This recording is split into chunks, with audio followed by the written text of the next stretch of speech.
investasi. Ini ada beberapa latar belakang ya Bapak Ibu terkait dengan kenapa PSAP ini kita susun dan kita adopsi dari IPSAS. Kemudian nanti kita juga akan menjelaskan mengenai overview dari PSAP 17 properti investasi ini.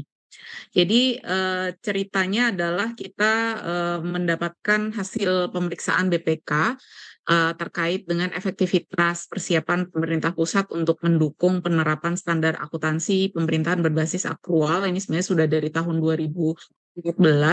Di dalam temuan itu ada rekomendasi terkait dengan proses adopsi menyeluruh dari standar akuntansi pemerintahan kita terhadap standar akuntansi internasional atau IPSAS tadi.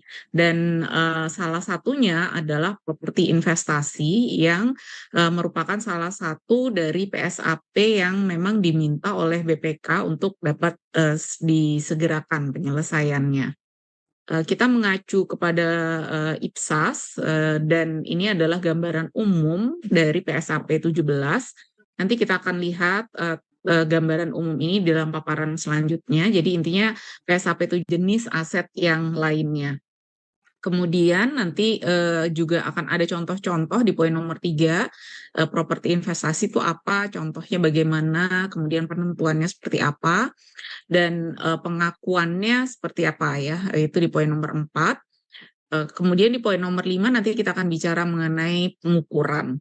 Nah, karena tadi ada isu mengenai beberapa class of asset, kelompok aset gitu ya, akan muncul praktik di mana ada alih guna atau dari aset yang berbeda menuju properti investasi atau sebaliknya dari properti investasi menuju aset yang lainnya lagi gitu ya. Nah, ini nanti akan ada alih guna dan juga pelepasan, kemudian penyajian dan pengungkapan, ketentuan transisi dan tanggal efektifnya. Nanti kita juga akan menyampaikan sedikit beberapa contoh ilustratif. Nah, terkait dengan pendahuluan, apa sebenarnya tujuan dari PSAP 17 ini? Jadi PSAP 17 ini bertujuan untuk mengatur pelakuan akuntansi untuk properti investasi dan pengungkapan yang terkait. Nah, ruang lingkupnya di sini adalah untuk entitas pemerintah pusat dan daerah yang tidak termasuk tentunya perusahaan negara atau perusahaan daerah.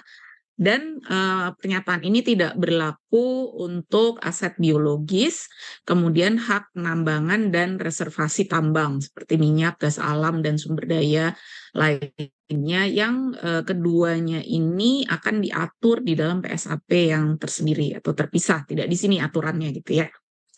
Nah, yang berikutnya adalah definisi. Nah, ini yang penting sekali untuk dipahami ya Bapak Ibu terkait dengan definisi ini. Apa sih sebenarnya definisi dari properti investasi? Properti investasi ini adalah properti yang untuk menghasilkan pendapatan sewa atau untuk meningkatkan aset nilai dari aset atau keduanya. Jadi dia ada dua fitur utama ya Bapak Ibu. Yang pertama adalah pendapatan sewa, yang kedua adalah peningkatan nilai.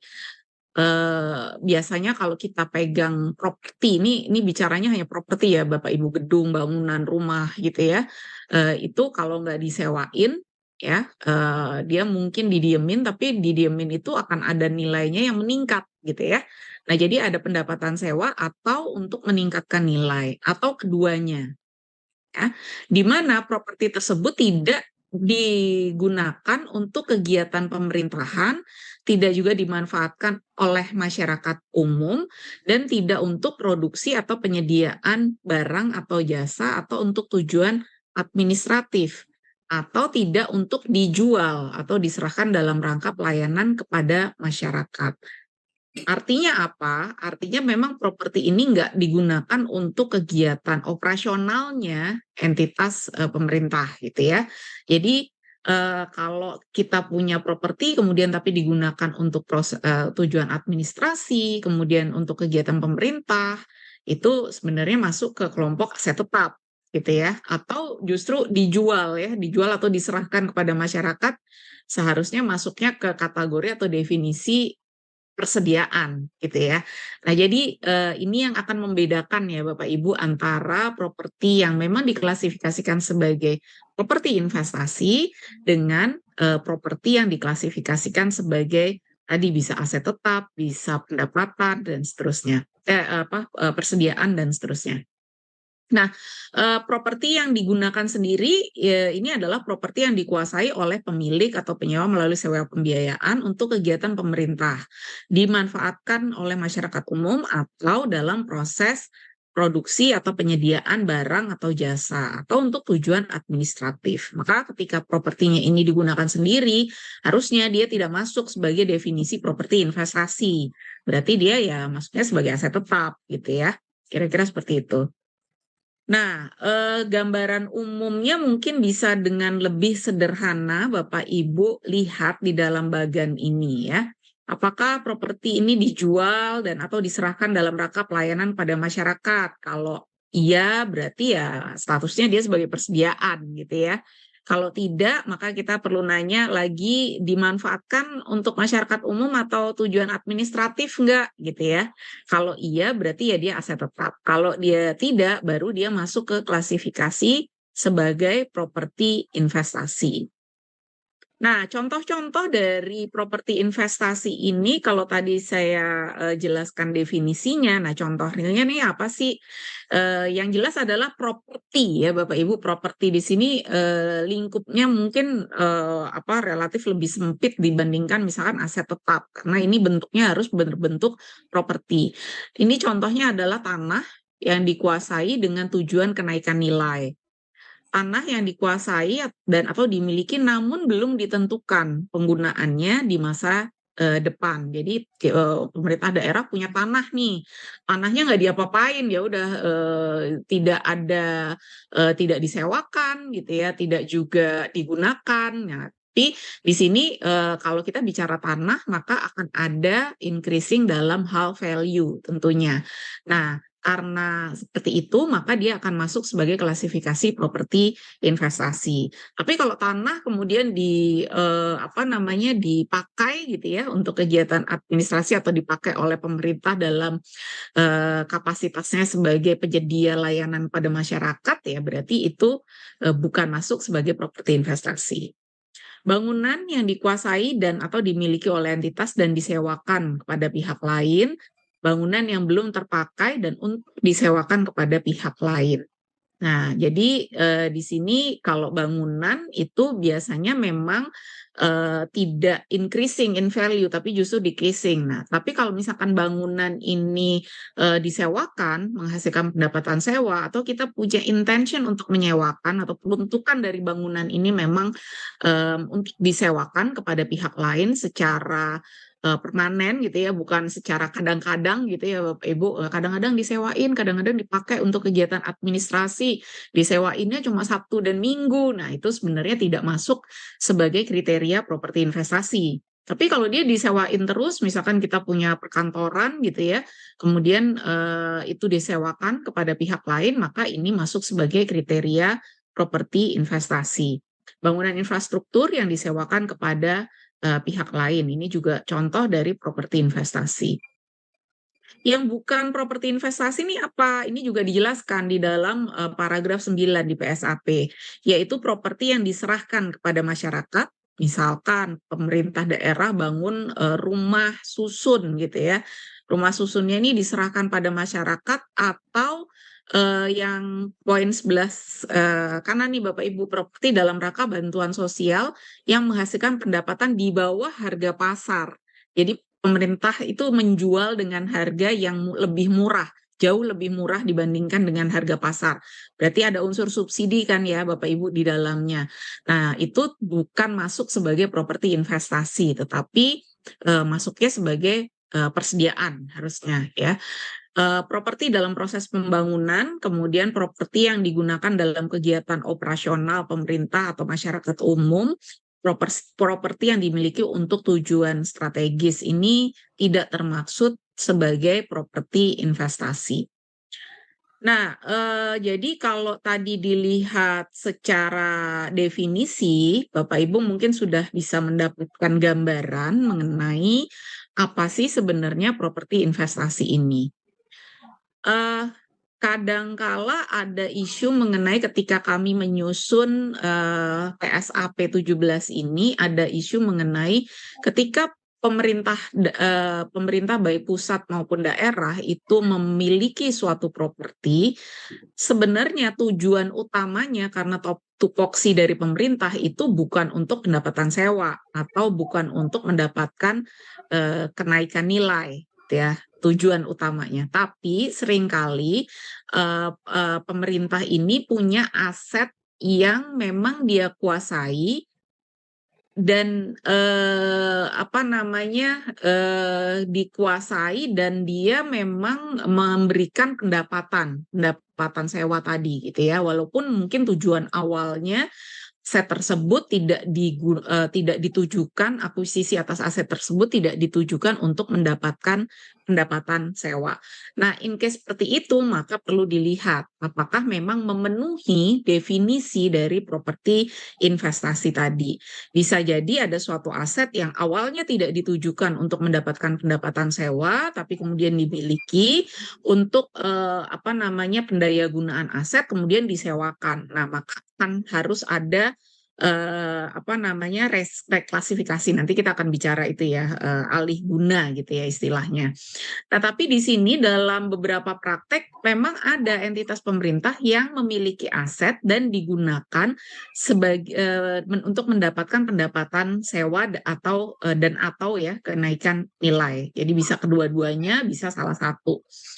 Nah, kalau misalkan ada kasus di mana pemerintah tadi punya aset yang sebagian menghasilkan pendapatan sewa dan sebagian lainnya digunakan untuk kegiatan operasional gunakan untuk operasional pemerintah. Nah, apabila seperti itu kan muncul pertanyaan ya, ini diklasifikasikannya sebagai apa nih, aset tetapkah atau sebagai properti investasi? Di satu sisi dia menghasilkan pendapatan sewa khusus untuk lantai satu, tapi di sisi lain dia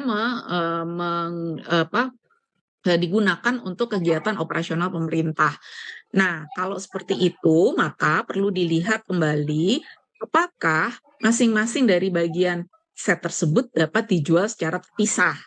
Bisa jadi gedungnya ada terpisah gitu ya Bapak Ibu sehingga bisa dijual, atau misalkan sertifikatnya pecah sertifikat gitu ya, atau tapi kalau gedungnya ini 5 lantai tumpuk, nggak mungkin kan kita menjual hanya di lantai satu saja gitu misalkan gitu ya.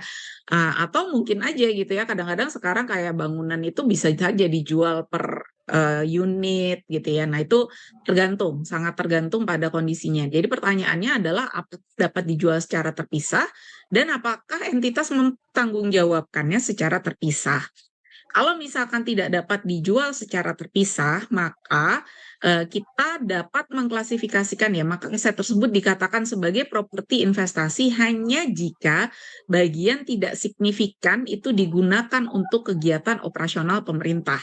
Kalau case-nya tadi 5 lantai, hanya lantai satu yang disewakan, maka tidak memenuhi nih definisi ini atau statement ini karena tidak sebagiannya bukan yang tidak signifikan yang digunakan untuk operasional pemerintah, justru yang digunakan untuk operasional pemerintah lantai 2 sampai lantai 5 gitu kan, berarti lebih gede porsinya gitu ya.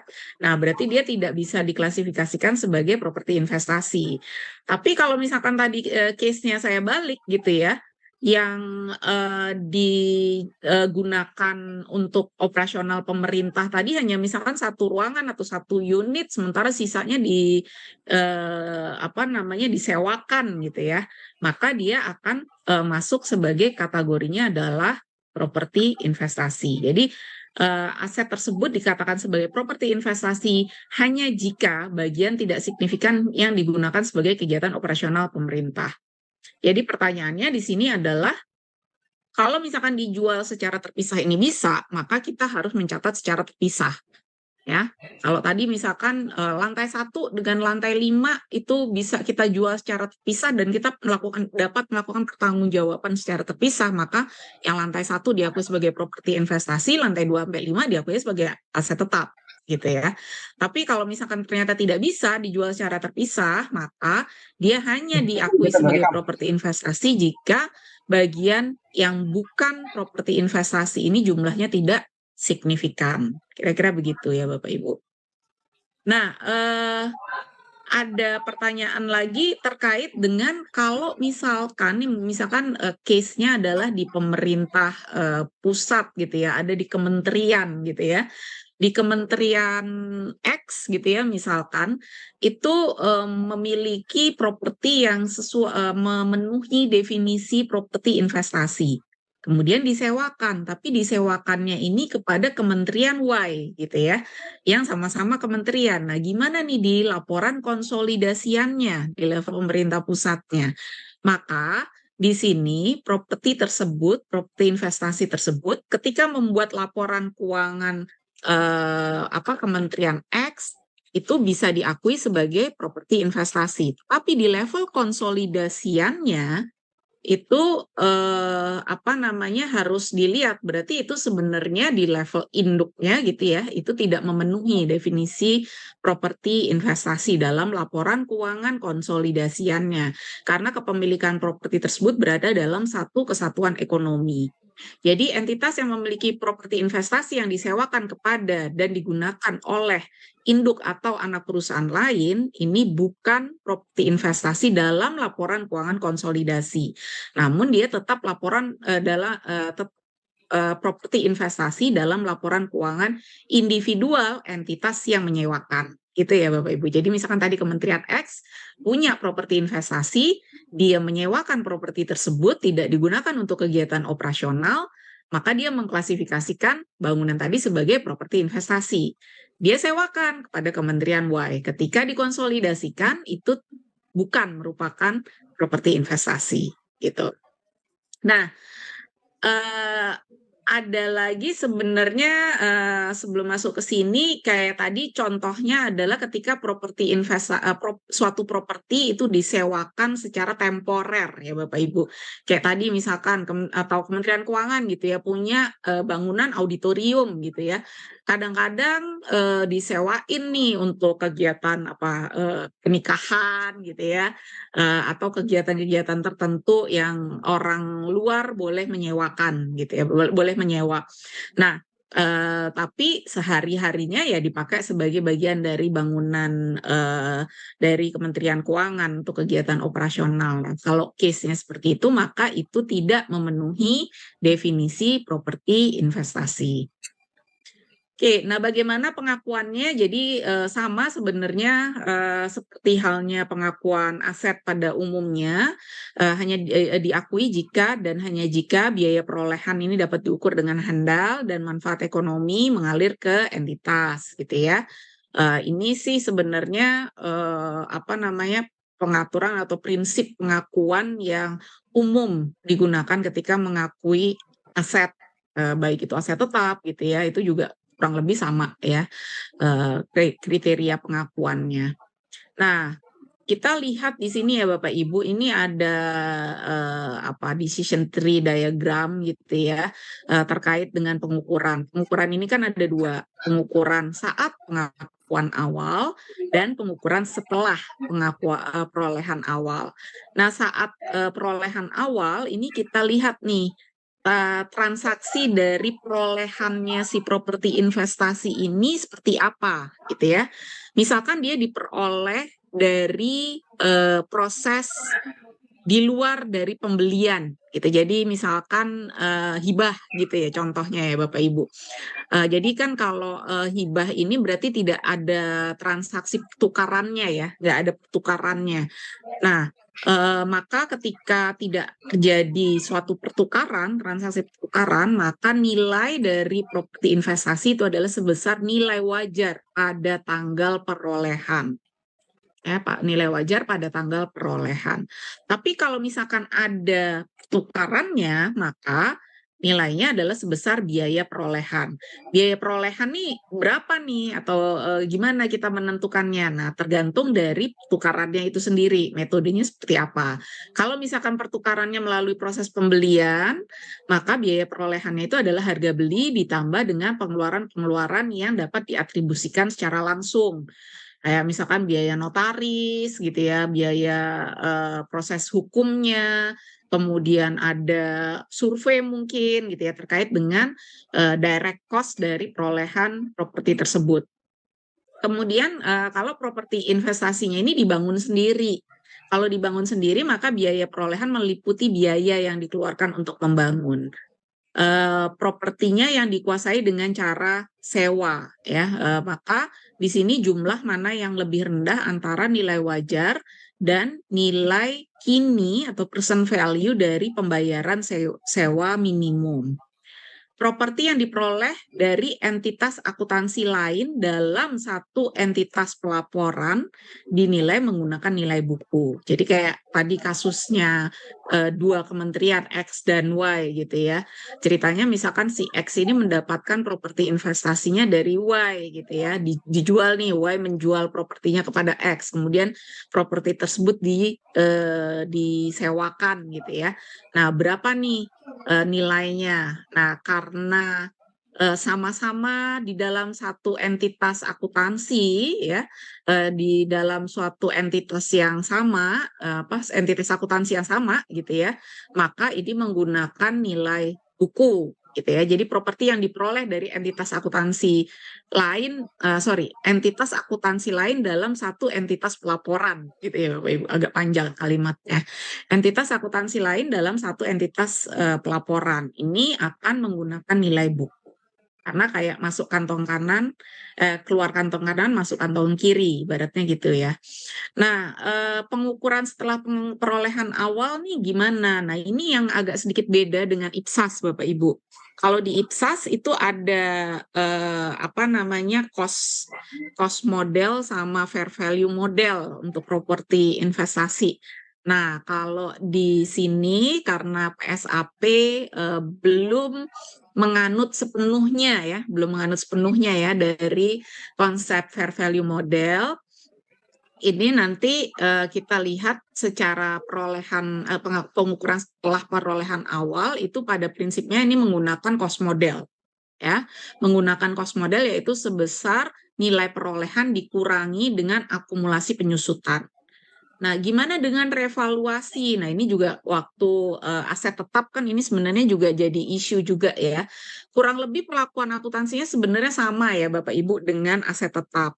Revaluasi dilakukan berdasarkan ketentuan pemerintah secara nasional. Jadi kita tidak menganut dua model seperti halnya IPSAS. Kalau IPSAS itu untuk properti investasi itu ada dua alternatif, cost model atau fair value model gitu ya.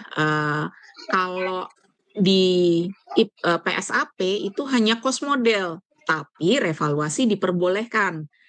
Hanya saja revaluasinya dilakukan berdasarkan ketentuan pemerintah secara ya. Nah, memungkinkankah revaluasi secara bertahap di dalam PSAP 17 ini itu dimungkinkan gitu ya, dimungkinkan di mana ketika revaluasinya ini secara bertahap, maka hasil revaluasi disajikan pada periode revaluasi dilaksanakan. Jika dan hanya jika properti investasi ini telah direvaluasi seluruhnya. Kalau tidak, maka selisih nilai revaluasi dan nilai tercatat akan diakui pada akun entitas, gitu ya. Nah, di sini selanjutnya properti investasi ini akan dinilai sebesar nilai wajar dikurangi dengan akumulasi penyusutan. Itu kait dengan pengukuran setelah perolehan awal. Jadi intinya cost model, tapi revaluasi diperbolehkan, tapi harus secara nasional, gitu ya Bapak Ibu.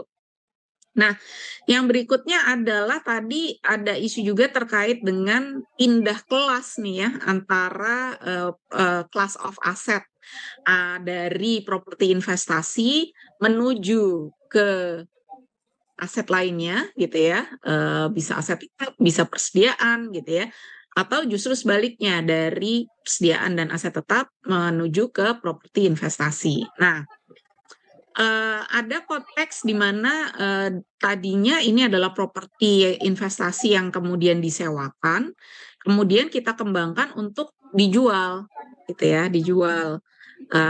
Maka dia sebenarnya berlakunya atau nature dari asetnya adalah persediaan, atau justru dipakai, nggak lagi disewakan tapi dipakai oleh pemerintah misalkan ya untuk kegiatan operasional, maka dia nature-nya adalah masuknya sebagai aset tetap. Begitu juga ketika ada properti yang tadinya diklasifikasikan sebagai persediaan, kemudian disewa oleh pihak lain gitu ya, maka dia dari persediaan direklas menjadi properti investasi atau tadi aset tetap ya, aset tetap nggak dipakai lagi untuk kegiatan operasional, kemudian disewakan, dia dari aset tetap menuju ke properti investasi. Sebenarnya apa sih, ada juga ya mungkin yang bertanya, "Bu, kenapa sih harus ada, standar ini dan harus diklasifikasikan sebagai properti investasi? Toh juga kalau dia diklasifikasikan sebagai aset tetap, metode pengukurannya tadi sama," gitu ya. Ini sama nih, kurang lebih gitu ya dengan, pengukuran dari aset tetap gitu ya. Sebenarnya tujuannya adalah untuk meng-highlight berapa sebenarnya properti yang akan menghasilkan pendapatan sewa, dan bagaimana entitas melakukan pengelolaan atas propertinya. Karena kita tahu di entitas pemerintah ini banyak sekali properti-properti yang, eee, apa namanya, sebenarnya bisa memberikan, apa ya, revenue tambahan gitu ya Bapak Ibu, apabila memang dikelola dengan baik. Entah itu melalui skema kerjasama atau, disewakan secara langsung atau, yang lainnya. Nah ini tentunya akan lebih, terlihat gitu ya, mana properti yang memang dipakai untuk kegiatan operasional, mana properti yang tidak digunakan untuk kegiatan operasional, berarti dia harusnya dapat menghasilkan, pendapatan bagi pemerintah, baik pusat maupun daerah. Itu tujuan utamanya Izin sebenarnya Prof, ya. Kemudian, Oh, pelepasan ya, 5 udah? menit lagi Prof, waktunya Oh, Prof. 5 menit lagi. Oke oke, siap. Pelepasan ya, tidak digunakan secara permanen atau tidak lagi memiliki manfaat ekonomi. Maka ketika itu dilepaskan, bisa misalkan dijual atau diberikan pada pihak ketiga, maka akan muncul keuntungan kerugian, selisih antara, nilai pelepasannya dengan nilai buku dari properti tadi, gitu ya. Nah, penyajian dan pengungkapannya, untuk penyajiannya ini disajikan dalam line item tersendiri yang diklasifikasikan dalam aset non-lancar. Ini disajikan secara terpisah dari kelompok aset tetap dan aset lainnya. Jadi ini kita tidak melihat, apa namanya, pengklasifikasian ini mempertimbangkan apakah pemilihan aset properti ini secara berkelanjutan atau tidak berkelanjutan gitu ya Bapak Ibu. Ungkapkan dasar penilaian untuk menentukan carrying amount-nya, penyusutan. Jadi disusutkan ya Bapak Ibu, seperti halnya aset tetap sama, dan harus diestimasikan berapa masa manfaatnya dan tarif penyusutannya.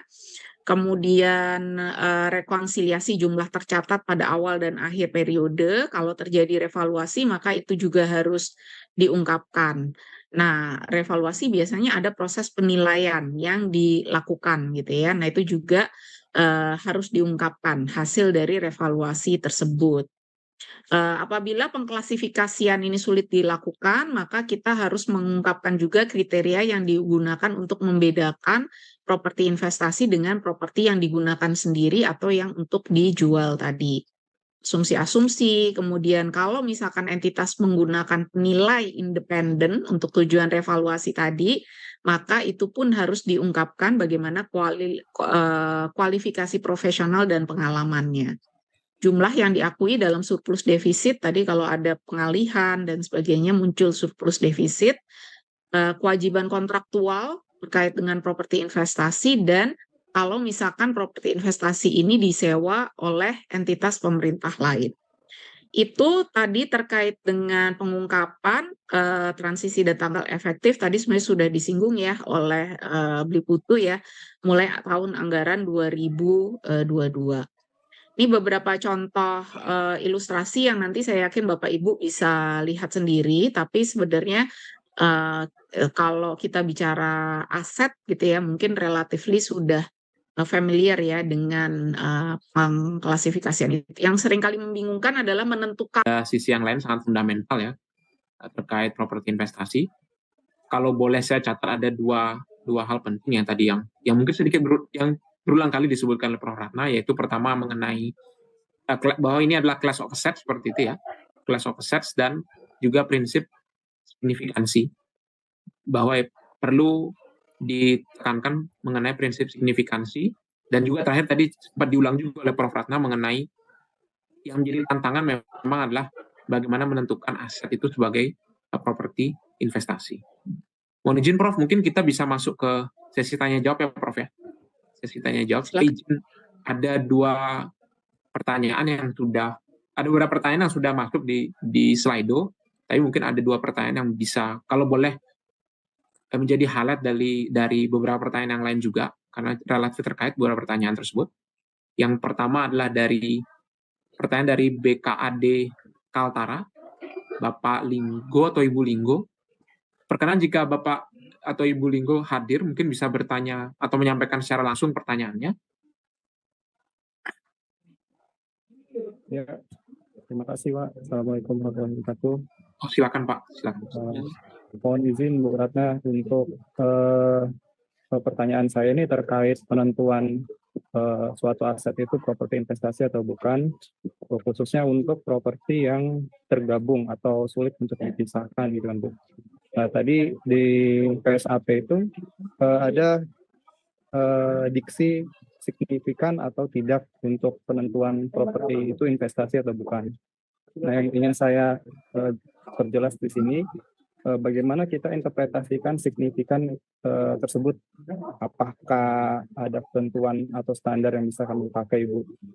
Apakah tadi kalau awamnya, misalkan kita pakai persentase, apakah signifikan itu 51% dari total properti atau seperti apa, Ibu? Mohon penjelasan Ibu. Terima kasih.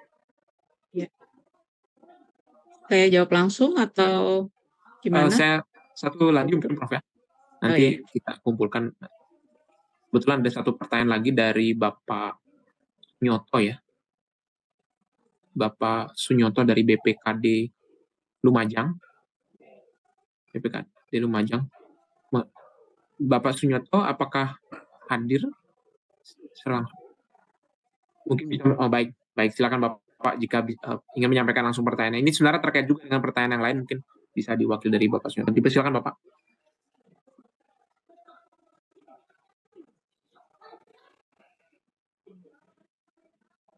Terima kasih. Suara saya kedengar nggak? Ya, sudah dengar Pak, walaupun tadi agak kecil Pak. Silakan Pak. Ya, jadi begini, kami memiliki beberapa pasar di mana di pasar tersebut banyak sekali bangunan permanen berupa ruko dan kios-kios permanen di mana bangunan-bangunan ini disewa oleh para pedagang, dan itu para pedagang membayarnya itu setahun sekali. Nah, ruko-ruko ini digunakan oleh pedagang, difungsikan untuk bangunan toko dan rumah. Nah, apakah bangunan ruko maupun kios-kios panen yang disewa para pedagang ini tetap dilaporkan sebagai aset tetap ataukah sebagai properti investasi? Nah, kemudian yang kedua, kami merencanakan akan membangun hall atau bangunan temuan yang disewakan, yang niatan awal bangun ini memang disewakan kepada masyarakat untuk berbagai macam kegiatan, misalkan untuk acara resepsi pernikahan atau kegiatan-kegiatan lain. Jadi memang tujuan utama membangun itu tidak kita gunakan sendiri, tapi disewakan. Nah, apakah setelah jadi ini, bangunan setelah jadi, ini termasuk aset tetap ataukah properti investasi? Dan dalam penganggarannya, apakah dianggarkan melalui belanja modal ataukah non modal? Demikian, terima kasih. Baik, terima kasih Pak Sunyoto. Mungkin dijawab dulu Prof ya. Sebelum nanti mungkin kalau perkenan kita buka sesi satu lagi dari Slido, kemudian nanti sesi langsung, kebetulan sudah ada yang resen. Tapi mungkin 2 pertanyaan tadi, kalau boleh saya summary dari Pak Linggo tadi terkait signifikansi Prof, itu apakah ada quote-unquote threshold seperti itu atau persentase? Lalu dari Pak Sunyoto mengenai bangunan ruko di pasar yang kemudian tujuannya disewakan, serta tadi ada juga rencana untuk membangun hall seperti itu yang tujuan awalnya disewakan. Disilakan Prof. Baik, terima kasih Bli Putu. Pertanyaan pertama ya terkait dengan signifikansi. Jadi tadi kan isunya adalah ketika kita punya suatu aset properti, kemudian sebagian itu kita gunakan untuk melakukan kegiatan operasionalnya pemerintah gitu ya, sebagian lagi digunakan sebagai properti yang disewakan. Nah, statementnya tadi adalah kalau berdasarkan PSAP 17, kita harus melihat dulu nih seberapa signifikan sih properti yang disewakan tadi gitu ya. Apabila nilai dari properti yang disewakan tadi tidak signifikan, maka dia seharusnya diklasifikasikan sebagai aset tetap, bukan sebagai properti investasi. Nah, pertanyaannya adalah tadi ukuran dari signifikansinya bagaimana gitu ya.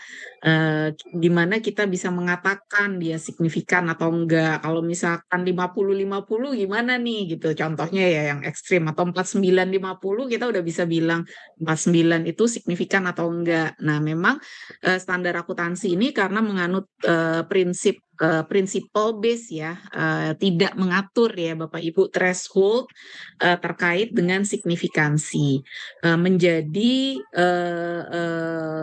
judgement dari entitas pengguna atau pengguna standar atau pembuat laporan keuangan untuk menentukan seberapa signifikan nilai yang disewakan gitu ya, atau properti yang digunakan untuk kegiatan sewa atau peningkatan nilai tadi. Nah, jadi memang tidak ada threshold tertentu yang menyatakan signifikan kalau sekian persen gitu. Itu memang tidak ada. Jadi merupakan judgement dari financial statement preparer-nya gitu ya untuk menentukan ini signifikan atau tidak. Dan itu tentu akan dipengaruhi oleh penjelasan ya, penjelasan kita kenapa misalkan saya bilang nilai dari tadi misalkan contohnya ya ada 5 lantai bangunan gitu ya. Ketika kita bicara 4 lantainya disewakan, kita udah mudah relatif dengan mudah menyatakan gitu ya. Oh, ini emang signifikan nih untuk disewakan gitu ya. Tapi ketika yang disewakan itu 2 lantai contohnya, apakah kita bisa mengatakan bahwa itu signifikan, sudah cukup signifikan untuk menyatakan bahwa properti tersebut memang properti investasi. Nah, jadi kalau dipersentasekan gitu ya, itu memang bisa subject to discussion ya, karena namanya juga judgment Bapak Ibu. Judgment itu tergantung pada argumen yang kita berikan gitu ya.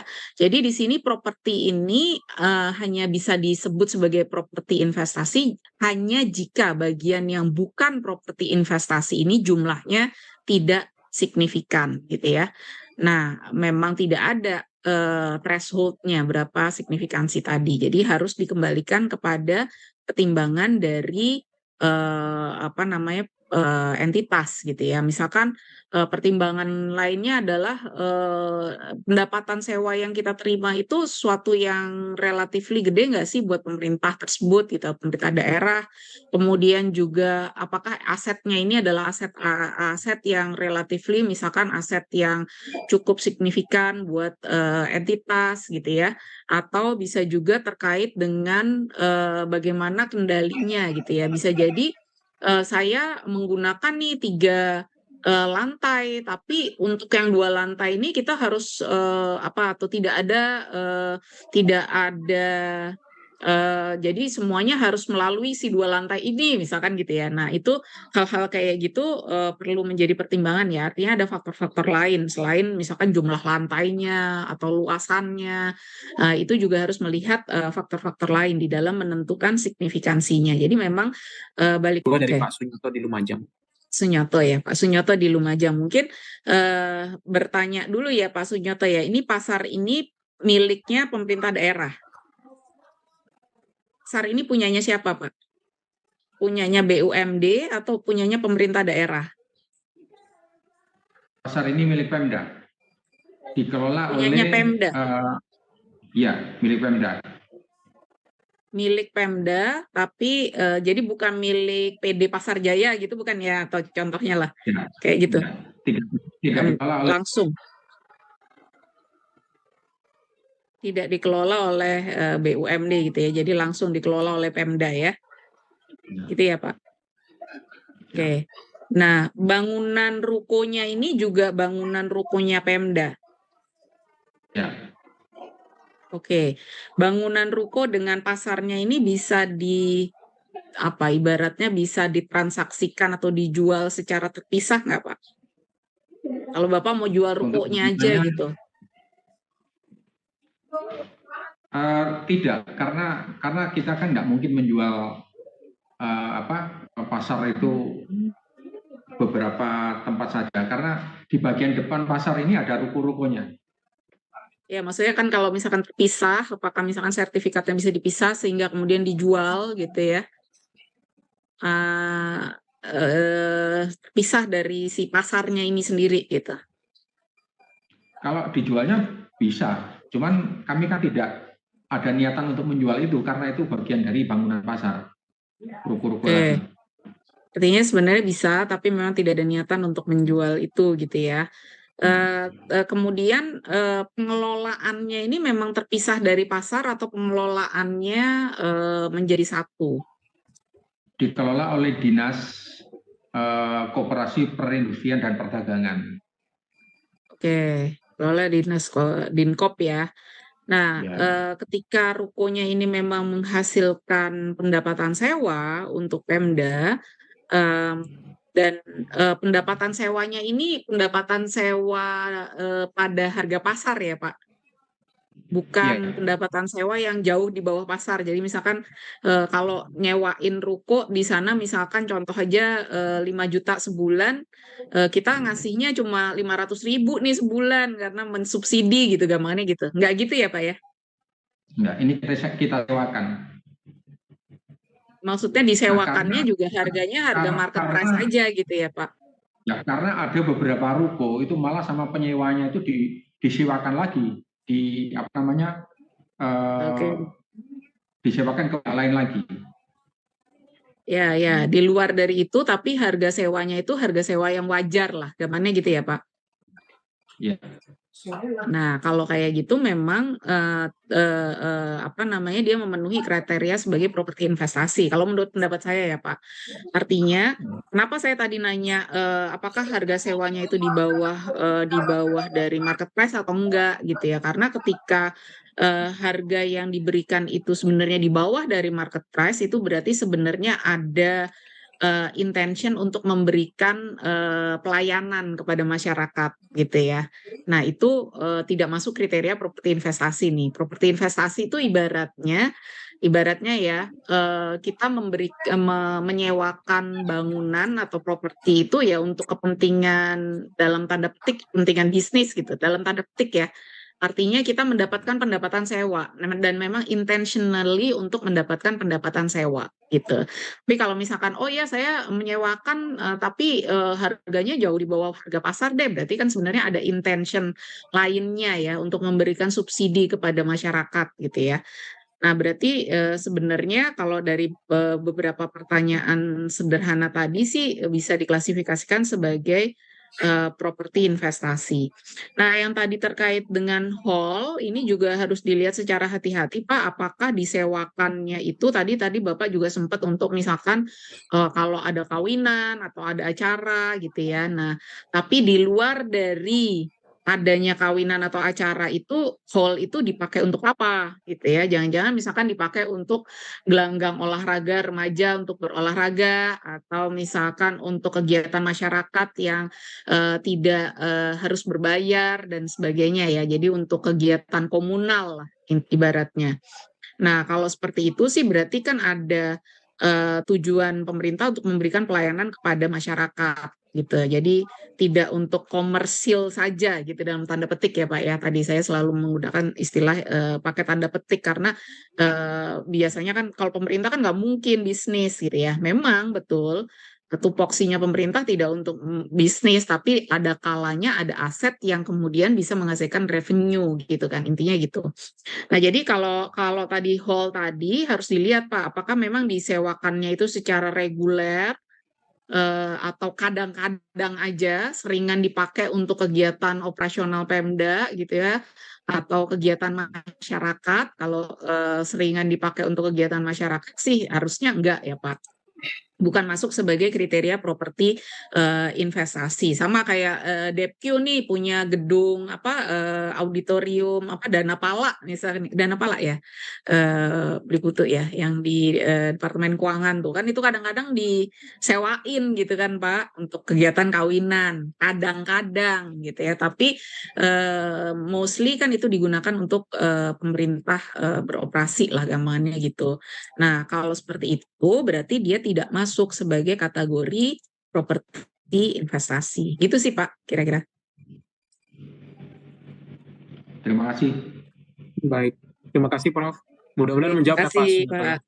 Karena memang intersection ini antara public service sama revenue motif seperti itu ya, bisa dibilang ada intersection seperti itu. Betul. Sebelum masuk ke yang sudah raise hand, karena ini pertanyaannya perbedaan seperti itu antara aset. Nah, ini ada pertanyaan dari Bapak Anwar dari BPKD Jakarta, dan ada beberapa juga yang bertanya yang lain Prof, mirip-mirip pertanyaannya mengenai apa beda properti investasi dengan aset lainnya, aset kerjasama atau kemitraan seperti itu. Ini mungkin terkait dengan kalau aset kerjasama ini ada yang di peraturan tentang barang milik negara atau daerah, yaitu kerjasama pemanfaatan, lalu BGS, BSG, BOT, BTO, Prof. Seperti itu. Kira-kira bedanya di mana? Karena di pertanyaan yang lain menyebutkan kan sama-sama memperoleh revenue atau pendapatan seperti itu. Kira-kira perbedaan atau clear cut-nya di mana? Disilakan Prof. Sebelum kita masuk ke yang bertanya langsung mungkin Prof. Yang dari slide dulu. Ya. Terima kasih Prof. Oke. Baik, makasih Beli Putu, ini most asked question ya. Banyak banget pertanyaan yang seperti ini ya.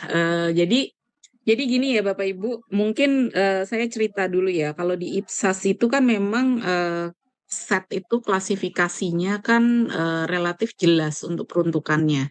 Di IPSAS misalkan nggak ada tuh istilah aset yang dikerjasamakan gitu, atau aset lainnya itu tidak diatur gitu ya. Biasanya itu aset-aset lainnya itu aset-aset kecil yang nggak masuk ke kelompok atau tidak signifikan untuk di-mention secara tersendiri gitu ya. Nah, aset yang dikerjasamakan atau aset kemitraan ini kalau kayak di IPSAS tuh nggak ada, Bapak Ibu.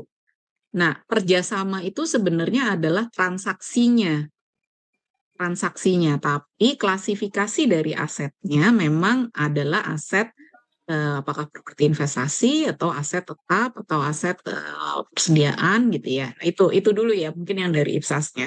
Nah, gimana nih kita punya aturan terkait dengan penggunaan istilah aset kerjasama atau aset kemitraan. Baik tadi Beli Putu sempat menyinggung ada KSO lah, ada BTO, build transfer operate, build operate transfer, itu juga kalau di standar akuntansi sebenarnya udah tidak ada tuh transaksi seperti itu ya. Kita tidak mengenal lagi istilah KSO gitu ya. Kalau di standar akuntansi perkembangannya ya, tapi kita masih menggunakan terminologi yang lama sebenarnya. Nah, apa nih bedanya antara aset lainnya, kemudian aset yang dikerjasamakan atau aset kemitraan? Nah, kalau melihat dari definisi properti investasi, memang definisi properti investasi ini adalah properti yang menghasilkan pendapatan sewa dan memberikan kenaikan nilai, gitu ya, menghasilkan pendapatan sewa dan memberikan kenaikan nilai.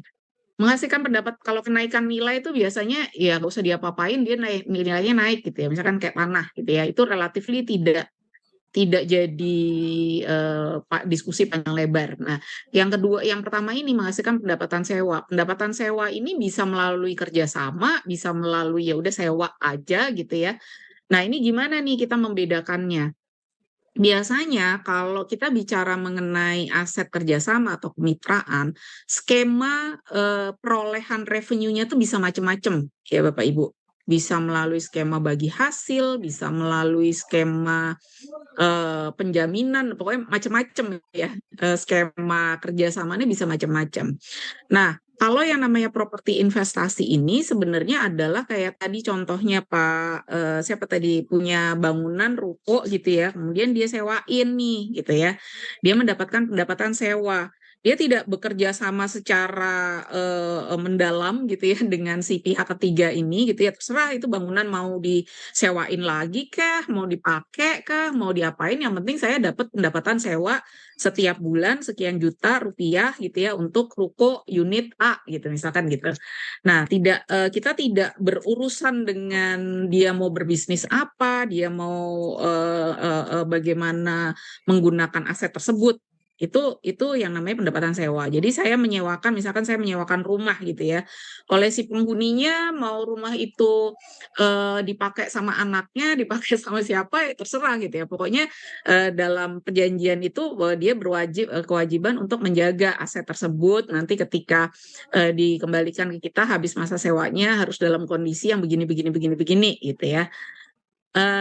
Kita tidak punya kendali atas apa yang dia lakukan. Beda kan kalau ketika kita bicara kerjasama atau kemitraan, biasanya itu terkait dengan penggunaan bersama dari suatu aset.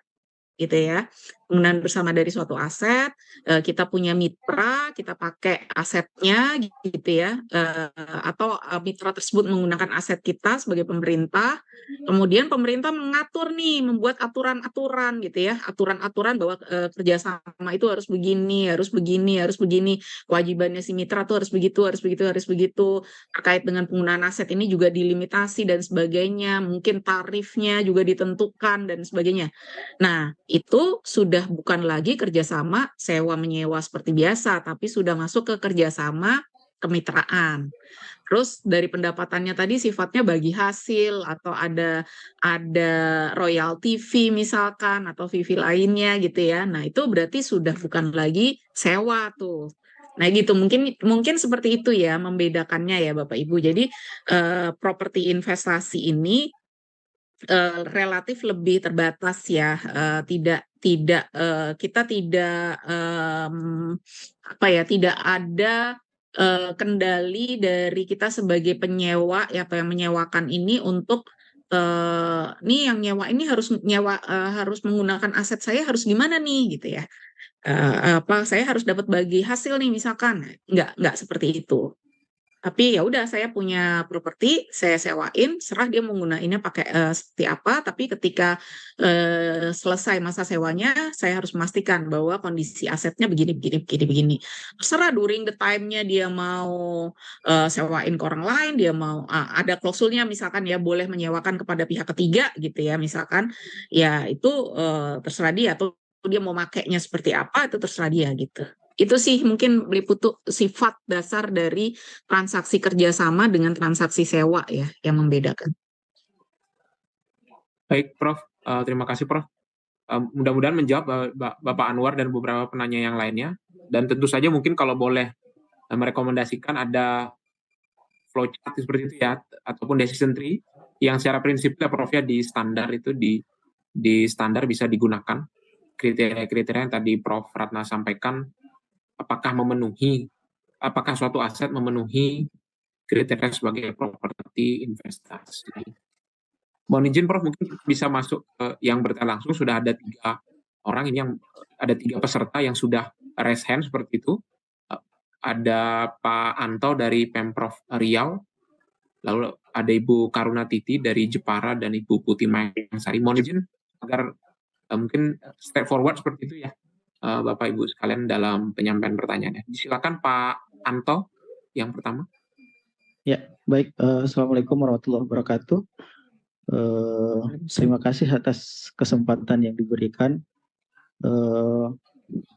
Sebenarnya Prof, diskusi terkait dengan properti investasi ini sudah kami mulai pada pemeriksaan tahun lalu dengan teman-teman BPK maupun APIF. Nah, cuman ada kegalauan di kami, Prof, terkait penyajian properti investasi ini gitu. Karena tadi sesuai dengan SAP maupun bahan yang disajikan Prof tadi, di paragraf 57 dan 58 itu kan dijelaskan tuh properti investasi diklasifikasikan dalam aset non lancar, kemudian terpisah dari kelompok aset tetap dan aset lainnya gitu. Nah, aset non lancar ini kan kalau sebagaimana kita ketahui kan ada investasi jangka panjang, aset tetap, dana cadangan, aset lainnya, biasanya seperti itu gitu. Nah, apalagi kami di Pemda, Prof, di bagian akun standarnya sudah disajikan seperti itu gitu. Nah, kalau terkait properti investasi ini, ketika dia tidak disajikan di aset tetap dan aset lainnya terpisah dari itu, nah apakah nanti akan muncul kelompok baru gitu? Itu rasanya yang belum tuntas diatur oleh PSAP 17 ini gitu. Makanya kami tahun lalu belum berani untuk menyajikan properti investasi ini di laporan keuangan kami gitu, karena memang masih ngambang gitu. Mau disajikan seperti apa nih properti investasi? Karena ya dari kelompok-kelompok aset yang kita ketahui itu tidak ada kelompok itu gitu loh. Apakah nanti akan muncul kelompok baru gitu loh. Nah, di bagian akun standar kami di Pemda pun seperti itu. Nggak ada kelompok itu gitu. Di Permendagri 90 tidak ada kelompok itu. Nah, apalagi ditambah dengan tadi menyambung juga pertanyaan dari Pak Anwar tadi, di Permendagri 47 tahun 2021 tentang barang milik daerah misalnya. Di sana juga dijelaskan aset-aset yang menghasilkan sewa atau kerjasama pemanfaatan itu disajikan pada kemitraan pihak ketiga, kategori aset lainnya. Nah, itu. Nah, ke depan mungkin KSAP bisa juga mendorong Kementerian Dalam Negeri mungkin sebagai pembina pemerintah daerah untuk apakah nanti ini akan merubah Permendagri ini gitu agar pencatatan antara laporan keuangan dengan laporan barang milik daerah itu beriringan gitu, tidak terpisah. Kalau seandainya nanti di laporan keuangan kami sajikan di properti investasi, namun di laporan barang milik daerah masih di kemitraan, aset lainnya ini kan akan muncul pertanyaan gitu. Kok Dikumpulkan dulu Prof ya. Ini kalau boleh saya rangkum tadi utama mengenai bagian akun standar ya, atau penyajian di neraca, karena kebetulan belum ada ketentuan di Permendagri. Saya persilakan yang penanya kedua, Ibu Karuna Titi dari Kabupaten Jepara.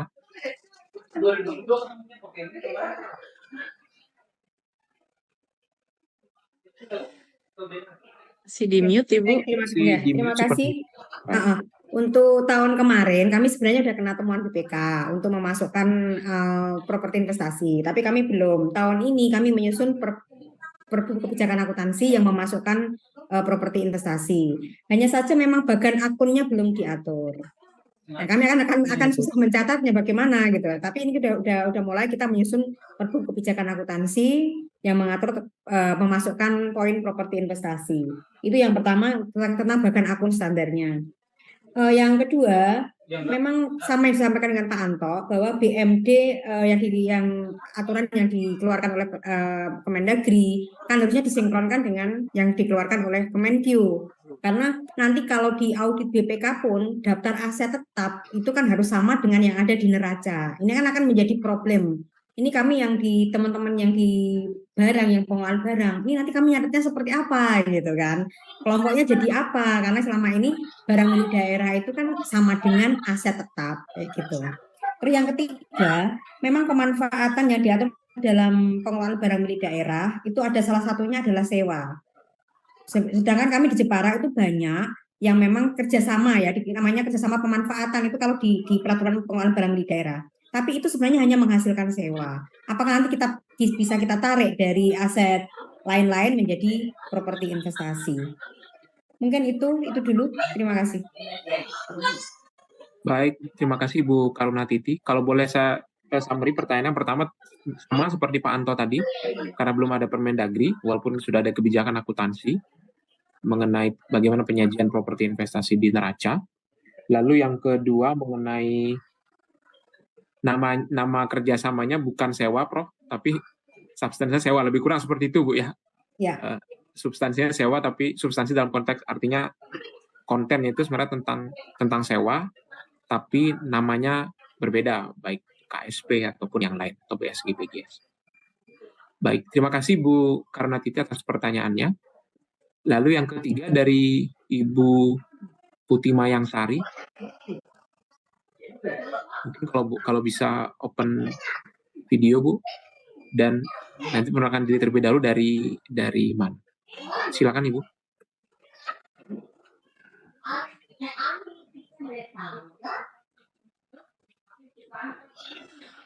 Masih mute sepertinya Ibu Assalamualaikum Putih. warahmatullahi wabarakatuh. Terima kasih atas kesempatannya pada kali ini, Bu Profesor. Sebenarnya mungkin juga udah ditanyakan dengan teman-teman yang Ibu dari Putih Jepara. apakah Ya, bisa unmute ya lebih dahulu? gimana? Halo, Sepertinya masih mute tadi Bu. Disilakan Bu. Tadi masih mute. Silakan Bu. gimana Pak? Apa nih? Silakan Bu disampaikan pertanyaannya Bu. Dan mungkin dari unit mana Bu? Karena tadi masih mute. Disilakan Bu.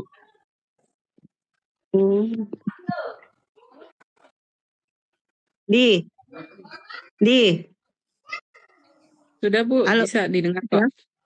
Bisa terdengar. Terima Silakan. kasih. Terima kasih Pak atas kesempatannya pada kali ini.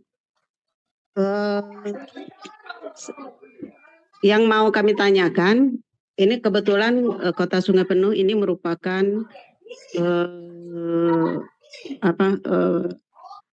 mendapatkan hibah aset dari Kabupaten Kerinci. Ini ternyata aset itu juga banyak disewakan ke pihak ketiga buat kebijakan akuntansi tentang yang tadi investasi membuat kebijakan akuntansi tentang Properti investasi. Properti investasi Bu ya. investasi ya Bu ya, tentang properti akuntansi. Untuk sementara kami masih mencatatnya di aset lainnya, Pak. Mungkin kalau seandainya nanti kita harus mencatatnya di properti investasi, ini bagaimana dengan penghitungan penyusutan? Itu aja Bu. Terima kasih Bu. Assalamualaikum warahmatullahi wabarakatuh. Terima kasih Bu Putih Maestari. Tadi kalau boleh saya tangkap dari Sungai Penuh ya. Pertanyaannya Ya, Pak. sangat teknis, sangat sistem Bu Prof. Ratna mengenai penyusutan properti investasi. Mungkin disilakan Prof. Ada total 4 pertanyaan sih dari Pak Anto, Ibu Karnatiti, dan Ibu Putih. Disilakan Prof. Ya mungkin saya jawab berdasarkan pertanyaannya ya. Jadi pertanyaan yang pertama dan paling banyak nih kayak ditanyakan terkait dengan bagan akun ya. Bahkan bagan akun standarnya ini memang belum ada. Memang kalau terkait dengan PSAP di bagian penyajian tadi dinyatakan bahwa properti investasi ini diklasifikasikan atau disajikan sebagai bagian dari aset non lancar yang terpisah dari misalkan aset tetap gitu ya. Jadi dia sebagai satu kelompok tersendiri. Nah, pertanyaannya bagaimana nih dengan bagan akun standarnya? Sependek pengetahuan saya, kalau untuk pemerintah pusat itu memang sudah ada gitu ya, sudah masuk sebagai bagan akun tersendiri untuk properti investasi. Nah, pemerintah daerah ini memang dari Kemendagrinya mungkin agak lagging gitu ya Bapak Ibu ya, belum kemarin saya berdiskusi dengan Bu Muli ya dari Kemendagri yang juga anggota KSAP, memang sedang disiapkan gitu ya untuk penyiapan untuk bagian akun ini yang saat ini memang belum ada. Jadi kalau di pemerintah pusat itu sudah tersaji ya beli putu ya. Untuk laporan keuangan 2022 itu udah ya masuk sebagai line item tersendiri ya, dan bagian akunnya udah ada ya. Nah ini memang nanti perlu didiskusikan ya Bapak Ibu sebagai PR juga di Kementerian Dalam Negeri, karena itu memang harus tertuang di dalam aturan Menteri Dalam Negeri ya terkait dengan penyusunan tersebut. Tapi dari Bapak Ibu yang tadi sudah membuat kebijakan akuntansi atau sudah menuangkannya di dalam kebijakan akuntansi itu berarti sudah cukup aware gitu ya terkait dengan hal ini. Nanti mungkin menunggu dari pemerintah Kementerian Dalam Negeri untuk pembuatan bagian akunnya ini. Dan Mungkin secara apa ya, kebijakan akuntansinya ini sendiri kan sebenarnya sudah harusnya dipersiapkan oleh masing-masing pemerintah daerah gitu ya. Jadi kalau sudah diupdate, dipersiapkan kebijakan akuntansinya itu mungkin nanti dan recordingnya ya administrasinya terkait dengan properti investasi ini sudah bagus gitu ya. Nanti mungkin begitu nanti peraturan Menteri Dalam Negerinya sudah keluar terkait dengan updating dari bagan standar ini, nanti mungkin Bapak Ibu relatif lebih cepat gitu ya penyesuaiannya. Saya menyadari ini bahwa sependek pengetahuan saya juga kalau pemerintah pusat itu sudah, tapi untuk pemerintah daerah Kemendagri masih belum gitu ya. Sependek pengetahuan saya begitu ya, Beli Putu bener nggak ya? Untuk Kemendagri memang belum ini ya, belum belum ada ya. Iya, sejauh saya follow diskusinya seperti itu. Dan tadi di Slido seperti saya sampaikan juga memang pertanyaan dari daerah memang sebagian besar bagaimana mengenai pengaturan di Permendagri yang kemudian mungkin akan jadi acuan bagi masing-masing daerah untuk menyusun kebijakan, Prof. Ya. Oke. Kemudian tadi pertanyaan terkait dengan kerjasama dalam bentuknya sewa. Mungkin nama kerjasamanya bukan sewa, tapi substansinya itu sewa. Nah, jadi untuk standar akuntansi sewa ini juga masih dalam proses ya Bapak Ibu. PSAP sewa ini mungkin nanti coming soon gitu ya. Coming soon akan ada nanti PSAP sendiri terkait dengan sewa, tapi itu terkait dengan transaksi sewanya. Kalau properti investasi ini kan terkait dengan klasifikasi asetnya gitu ya. Nah, ini sebenarnya kalau kita bicara mengenai standar akuntansi itu selalu melihatnya ke substansinya ya. Substansinya ini sebenarnya transaksinya apa? Namanya bisa kerjasama antara Pemda A dengan PT XYZ gitu ya, atau dengan Bapak ABC gitu ya, nama perjanjiannya. Tapi substansinya sewa gitu. Substansinya sewa, misalkan Pemda X tadi menyewakan, memberikan atau ada aset yang akan digunakan oleh PT ABC atau tadi Bapak ABC yang kemudian Pemda akan mendapatkan pendapatan sewa tadi gitu ya, pendapatan dari penggunaan aset tadi. Nah, substansinya sewa. Nah, apabila seperti itu sebenarnya ini masuk sebagai pendapatannya kan pendapatan sewa ya. Maka asetnya ini adalah sebenarnya aset yang harusnya diklasifikasikan sebagai properti investasi. Kemudian yang terkait dengan depresiasi atau penyusutannya, sebenarnya metode penyusutannya sama Bapak Ibu dengan kalau Bapak Ibu menghitung atau mengestimasi terkait dengan penyusutan untuk aset tetap. Jadi kan harus ada periode misalkan estimated useful life-nya, kemudian di PSAP terkait dengan aset tetap itu juga ada metode depresiasinya gitu ya. Kurang lebih sih sama sebenarnya. Jadi tidak ada perbedaan mendasar untuk metode depresiasi untuk properti investasi maupun aset tetap. Jadi sebenarnya secara metode, secara pengukuran properti investasi dengan aset tetap tuh 11-12 ya Bapak Ibu ya. Mirip karena tetap disusutkan juga gitu. Dan metode penyusutannya juga sama. Tadi kemudian pengukuran setelah pengakuan awal itu juga ada revaluasi juga menggunakan cost model juga. Jadi sebenarnya mirip. Cuma kenapa ini menjadi aset yang harus masuk sebagai line item tersendiri? Tadi sebenarnya untuk meng-highlight berapa aset yang memberikan kontribusi revenue buat perusahaan gitu, supaya pengelolaan asetnya perusahaan ini menjadi lebih baik. Sebenarnya itu. Jadi kalau ditanya bagaimana tadi metode penyusutannya, metode penyusutannya sama ya, Ibu siapa tadi terkait dengan metode penyusutan aset tetap itu sama. Dan kebijakan untuk penyusutan dari properti investasi nanti di dalam, kalau Bapak Ibu membuat kebijakan akuntansinya, itu bisa saja disamakan atau merefer kepada kebijakan penyusutan untuk aset tetap gitu. Nanti dibunyikannya gitu ya, ketika membuat kebijakan akuntansi tadi kan properti investasinya belum ada kebijakan akuntansinya gitu ya.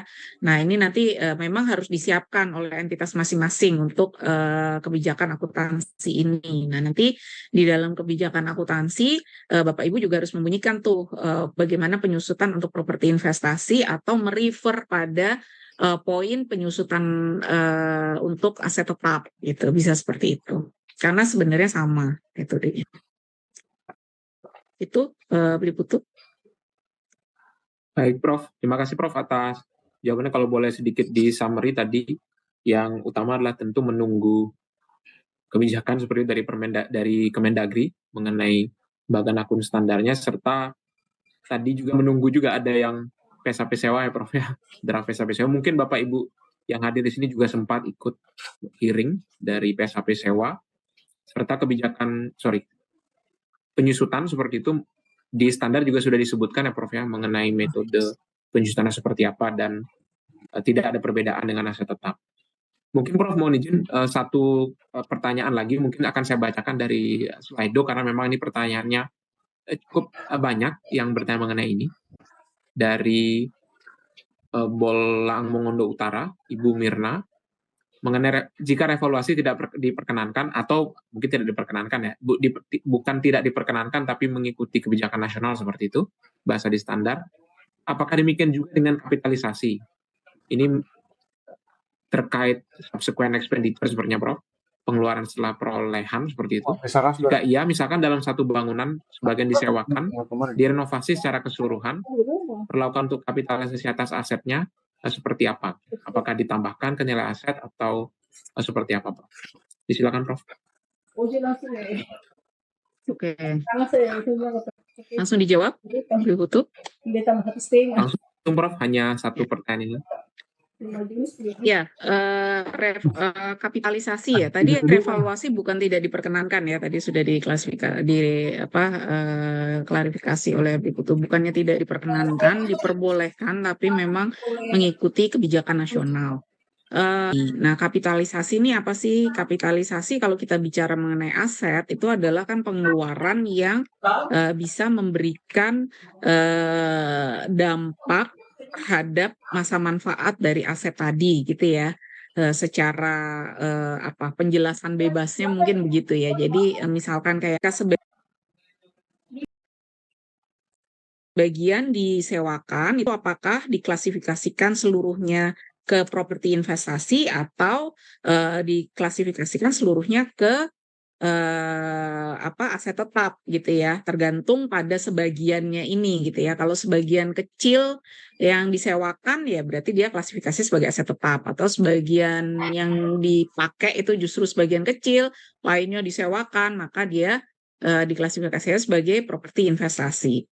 Tapi sebenarnya persyaratan mengenai kapitalisasi antara properti investasi dengan aset tetap itu sama ya Bapak Ibu. Sama. Jadi misalkan tadi ini sebagian disewakan dan kemudian saya berdasarkan evaluasi kita gitu ya, nilai yang disewakan atau luasan yang disewakan itu signifikan dibandingkan dengan yang dipakai. Maka kita klasifikasikan let's say ini sebagai properti investasi gitu ya. Nah, kemudian properti investasi ini kita renov gitu ya, kita renov. Nilai renov itu atau proses renov itu kan meningkatkan masa manfaat dari gedung tersebut yang tadinya mungkin gedungnya udah tua dan lain sebagainya, dengan direnovasi menjadi lebih bagus, dan kemudian nanti ketika kita sewakan kita akan dapatkan future cash flow yang lebih baik gitu ya misalkan. Nah, maka pengeluaran tadi bisa dikapitalisasi. Bagaimana kapitalisasinya? Maka belanja atas renovasi tadi akan meningkatkan nilai tercatat dari aset tadi, dari properti investasi tadi, kalau diklasifikasikan sebagai properti investasi. Pun kalau kemudian diklasifikasinya ternyata sebagai aset keuangan, itu juga bisa dikapitalisasi juga. Kayak aset keuangan, aset tetap. itu juga bisa kapitalisasi juga gitu. Jadi meningkatkan nilai dari aset tetapnya. Jadi belanja renovasi ini akan bisa dikapitalisasi jika gitu ya kan, jika dia akan meningkatkan estimated useful life dari aset ini gitu kan ya. Atau kalau kita bicara properti investasi ya berarti dia akan meningkatkan economic value dari aset ini gitu ya, future cash flow-nya ketika disewakan di masa yang akan datang akan meningkat. Nah, maka dia boleh dikapitalisasi gitu. Tapi kalau misalkan merenovasinya cuma ngerapi-rapiin doang gitu ya, tidak meningkatkan masa manfaatnya ya tidak bisa dikapitalisasi ya, Bapak Ibu harus di-expense gitu kan. Kira-kira gitu. Jadi prinsip pengkapitalisasiannya sebenarnya sama dengan kalau kita belajar prinsip kapitalisasi dari aset tetap. Itu kira-kira dibutuh. Baik, Prof. Terima kasih, Prof. Mudah-mudahan menjawab pertanyaan dari